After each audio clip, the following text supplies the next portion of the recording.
তো এই মুহূর্তে আমরা আছি নাথাং ভ্যালিতে। ইস্ট সিকিমের অনবদ্য একটি জায়গা। কিছুদিন আগে এখানে স্নোফল হয়েছিল, কিছু অবশিষ্ট বরফ রয়েছে, সেটাই দেখতে যাচ্ছি ভ্যালির কাছাকাছি। পিছনে ওই জায়গায় আমাদের গাড়ি রয়েছে। তো মোটামুটি সদল বলে বেরিয়ে পড়েছি।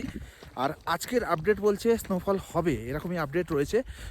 আকাশ দেখে বুঝতে পারছেন মেঘে ঢেকে যাচ্ছে, মাঝে মাঝে মেঘ রোদ্দুরের খেলা, এটাই আমরা দেখছি।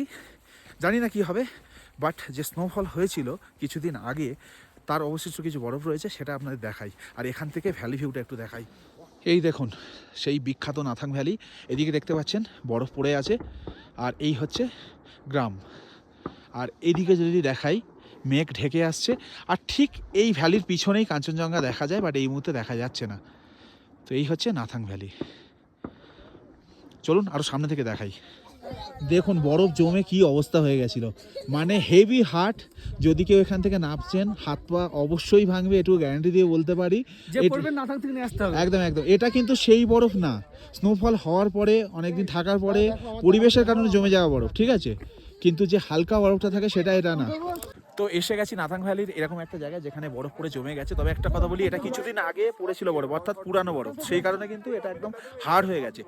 এর ওপর যদি এখন হাঁটাচলা করা যায় নির্ঘাত হাত পা ভাঙবে। এটা কিন্তু সেই ঝুরঝুরে বরফ না। যাই হোক, ব্যাপারটা হচ্ছে ভ্যালিটা কেমন লাগছে। এই বরফ তার সঙ্গে এই ভ্যালি, মাউন্টেন রেঞ্জ সব মিলিয়ে কিন্তু দুর্দান্ত লাগছে। আর এই সমস্ত কিছু করছি আমরা হ্যাপি ডেস্টিনেশনের সঙ্গে। তাদের নাম্বার আমি স্ক্রিনে দিয়ে রাখলাম, আপনারাও তাদের সাথে যদি এই ট্রিপ করতে চান খুব কম খরচে করতে পারবেন। দুর্দান্ত আমাদেরকে টাইম দেয়, আগেরবারেও আমরা করেছিলাম, সেই অভিজ্ঞতা দিয়ে বলতে পারি আবারও উইন্টারে এসে সেই একই অভিজ্ঞতা বা উপলব্ধি আমাদের হচ্ছে। ঠিক আছে, আর এই হচ্ছে নাথাং ভ্যালি।